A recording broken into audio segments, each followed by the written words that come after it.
আমার বন্ধুরা, আমরা দীপ্ত কণ্ঠে বলতে চাই, এই ফ্রান্সের যতগুলো পণ্য রয়েছে বাংলাদেশে সব পণ্য বয়কট করতে হবে। ফ্রান্সের প্রেসিডেন্টের কাছে ফ্রান্সের প্রেসিডেন্ট আমাদের কাছে যদি প্রকাশ্যে ক্ষমা না চায়, গোটা বাংলাদেশে আগুন জ্বালিয়ে দেওয়া হবে। এমকে ইসলামিক মিডিয়া, সত্যের সন্ধানে অবিরাম পথ চলা। আসসালামু আলাইকুম ওয়া রাহমাতুল্লাহি তাআলা ওয়া বারাকাতুহু। আপনারা সবাই কেমন আছেন? আলহামদুলিল্লাহ, আমি ভালো আছি। যদিও মুখে বলতে হয়, কিন্তু হৃদয়ের ভিতরে প্রতিনিয়ত রক্তক্ষরণ হচ্ছে। আমার দিদি ভাইয়েরা, আমরা কিয়ামতের শুকর আদায় করেছি সেই মহান মাহবুবের দরবারে, যিনি আমার আপনার মতো নগণ্য গুনাহগার গোলামকে সপ্তাহের শ্রেষ্ঠ দিন জুমার দিনে সবার আগে জুমার নামাজে উপস্থিত হওয়ার জন্য, জুমার আলোচনায় শামিল হওয়ার তৌফিক যে আল্লাহ তাআলা এই প্রতিকূল আবহাওয়ার মধ্যে তার রহমতের চাদর দিয়ে আমাদের প্রতি রহমত নাজিল করেছেন, আমরা আসতে পেরেছি। সকলেই কালেমাতুল সুজুদ পাঠ করছি, বলছি আলহামদুলিল্লাহ। আলহামদুলিল্লাহ বলে লাভ হয় কার? আলহামদুলিল্লাহ বলে লাভ হয় আল্লাহ। আলহামদুলিল্লাহ বলে আল্লাহ পাকে কোনো যায় আসে না, আল্লাহ পাকে কোনো লাভ নাই, লাভ হয় আমাদের, ঠিক কি না? আমরা কোন নবীর উম্মত? যারা বললেন না তারা কি না? আমরা কোন নবীর উম্মত? নবীর প্রতি মহব্বত, ভালোবাসা, দরদ, শ্রদ্ধা সবার অন্তরে আছে না নাই? কোন না বেশি? যদি বেশি হয়ে থাকে, রাসূলের প্রকৃত যদি আশিক আমরা হয়ে থাকি, তাহলে রাসূলকে যখন অবমাননা করা হবে, রাসূলকে নিয়ে যখন কটূক্তি করা হবে, তখন রাসূলের প্রকৃত আশিকরা চুপ করে মুখে কুলুপ লাগিয়ে বসে থাকতে পারে না। তখন প্রকৃত রাসূল প্রেমিক গর্জে ওঠে বাংলার বীর সৈনিকের মতো, ঠিক কিনা বলে? আমার বন্ধুরা, আমার রাসূল শুধুমাত্র মুসলমানদের নবী? উত্তর দেন। আমার রাসূল শুধুমাত্র হিন্দুদের জন্য এসেছে? আমার রাসূল শুধুমাত্র মুত্তাকিন বান্দার জন্য এসেছে? আমার রাসূল শুধুমাত্র খ্রিস্টানদের জন্য এসেছে? আমার রাসূল শুধুমাত্র যারা নামাজি, যারা হুজুর তাদের নবী? আমার রাসূল শুধুমাত্র যারা মাদ্রাসায় পড়ে, যারা ইসলামী শিক্ষায় শিক্ষিত তাদের নবী? আমার ভাইয়েরা, আমার নবী শুধুমাত্র যারা হুজুর তাদের নবী না। আমার নবী শুধুমাত্র মুসলমানদের নবী না। আমার রাসূল শুধুমাত্র বাংলাদেশের মানুষের নবী না। আমার আল্লাহ রব্বুল আলামিন সূরাতুল আনবিয়ার ভিতরে কত সুন্দর করে জানিয়ে দিলেন, ওয়া মা আরসালনাকা ইল্লা রাহমাতাল লিল আলামিন।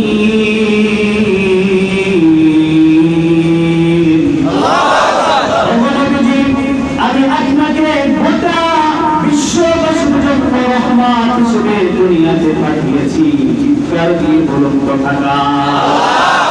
আমার ভাইয়েরা, ভালো করে বুঝবে, আম্মা জান আয়েশা সিদ্দিকা রাদিয়াল্লাহু তাআলা আনহার মতে পবিত্র কোরআনে কারিমে আয়াত আছে 666টি।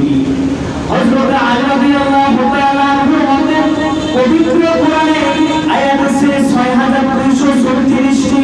আমার বন্ধুরা, 114টা সূরা আছে এই কোরআনে কারিমের ভিতরে। 25 জন নবী সম্পর্কে আমার আল্লাহ তাআলা আলোচনা করেছেন। আপনি যদি 25 জন নবী সম্পর্কে দেখেন, কোন নবী সম্পর্কে আল্লাহ রব্বুল আলামিন রহমাতাল লিল আলামিন শব্দটা ব্যবহার করেনি, শুধুমাত্র কেবলমাত্র একমাত্র আমাদের পরিচয় প্রধান নবীর জন্য আল্লাহ তাআলা রহমাতাল লিল আলামিন শব্দটা ব্যবহার করেছে। তাহলে আমাদের নবীর দাম কোন না বেশি? বন্ধুরা, আমাদের আল্লাহ তাআলাকে, আল্লাহ রব্বুল আলামিন আমাদেরকে সৃষ্টি করলেন, আল্লাহ রব্বুল আলামিন সর্বশ্রেষ্ঠ ইবাদত নামাজ দিলেন আর ওই নামাজ শুরু করতে আল্লাহ রব্বুল আলামিন বললেন আলহামদুলিল্লাহি রাব্বিল আলামিন। আল্লাহ তাআলার প্রশংসা সমস্ত সৃষ্টির স্রষ্টা প্রতিপালক আল্লাহ। এইখানে আল্লাহ রব্বুল আলামিন তার নিজের নামের সাথে আলামিন শব্দটা ব্যবহার করলেন। আবার ওইখানে রহমাতাল লিল আলামিন আমার নবীর জন্য রহমাতাল লিল আলামিন শব্দটা ব্যবহার করেছে। তাহলে আমাদের নবী শুধুমাত্র মুসলমানদের নবী নয়। আল্লাহ রাব্বুল আলামিন যদি ইচ্ছা করতেন তিনি রহমাতাল লিল আলামিন না বলে রহমাতাল লিল মুহসিনিন বলতে পারতেন, রহমাতাল লিল মুসলিমিন বলতে পারতেন, রহমাতাল লিল মুহসিনিন বলতে পারতেন, মুসলিমিন বলতে পারতেন, কিন্তু তিনি সেটা বলেননি। তিনি বলেছেন রহমাতাল লিল আলামিন। নবীর ভাইরা, এই কথা আমরা অনেকেই জানি না, আমরা অনেকেই বুঝি না। আমাদের নবী শুধুমাত্র যে সমস্ত মানুষের মধ্যে এটা আমরা অনেকেই জানি না।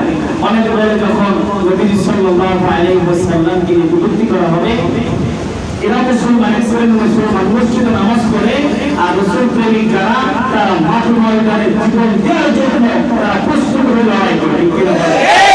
কারণ প্রকৃত সৈনিক যারা মাঠে ময়দানে রাসূলের বিরুদ্ধে যারা কথা বলে তাদের বিরুদ্ধে যারা সংগ্রাম করে তারা হলো প্রকৃত সৈনিক, প্রকৃত উম্মতের কিনা।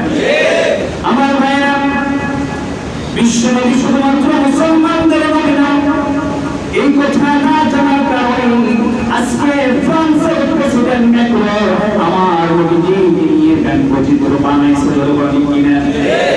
এই ফ্রান্সের প্রেসিডেন্ট আমার নবী শুধুমাত্র যে মুসলমানদের নবী না, এই কথা না জানার কারণে আজকে ফ্রান্সের প্রেসিডেন্ট আমার নবীকে নিয়ে কাজে বাজে মন্তব্য করেছে, আমার নবীর চরিত্র নিয়ে গালি দিয়েছে এবং মুসলমানদেরকে গালি দিয়েছে। গোটা বিশ্বের মুসলমানরা নাকি জঙ্গি। নাউজুবিল্লাহ। গোটা বিশ্বের মুসলমানরা নাকি জঙ্গি। সমস্ত পৃথিবীতে যে সমস্ত হত্যা, খুন, ধর্ষণ হচ্ছে এর পিছনে নাকি মুসলমানরা দায়ী। নাউজুবিল্লাহ। আমার ভাইয়েরা ভালো করে বুঝবেন, এই ফ্রান্সের প্রেসিডেন্ট আমার নবী সম্পর্কে না জানার কারণে কটূক্তি করেছে, বাজে মন্তব্য করেছে, ব্যঙ্গচিত্র করেছে। বাংলাদেশে এমন কিছু মুসলমান আছে যারা এই নবীজিকে নিয়ে যখন প্রতিবাদ করা হচ্ছে তখন তাদের শরীরে আগুন জ্বলতেছে। আছে না নাই? গতকালকের প্রমাণ, গতকাল রাত্রিবেলা এই প্রতিবাদ মিছিল করার জন্য ফেস্টুন বানাতে গিয়েছিলাম আমরা। একজন মুসলমান নামধারী বলে, হুজুর এই ফ্রান্সের প্রেসিডেন্ট বড়ই অন্যায় করেছে, এটা বুঝলাম, এই আপনাদের নবীকে নিয়ে কটূক্তি করেছে বুঝলাম, কিন্তু এটার বিরুদ্ধে আপনারা যে প্রতিবাদ করেছেন এটা কি ইসলাম সমর্থন করে? নাউজুবিল্লাহ।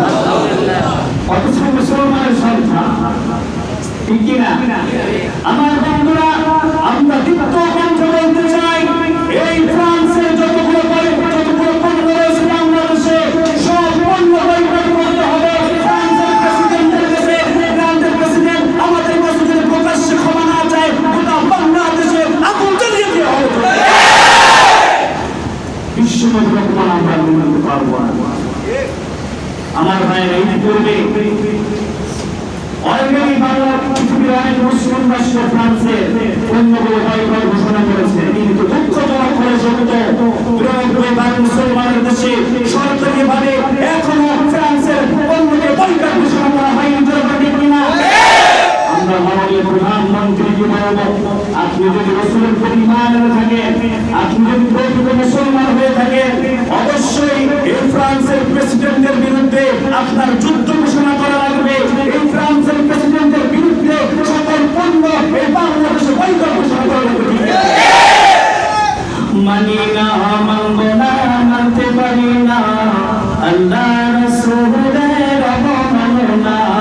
মানি না, মানবো না, মানতে পারি না, আল্লাহ রাসূলের অবমাননা। অবমাননাকারীরা রক্ষা করি না, অবমাননাকারীরা রক্ষা করি না। মানি না, মানবো না, মানতে পারি না, আল্লাহ রাসূলের অবমাননা।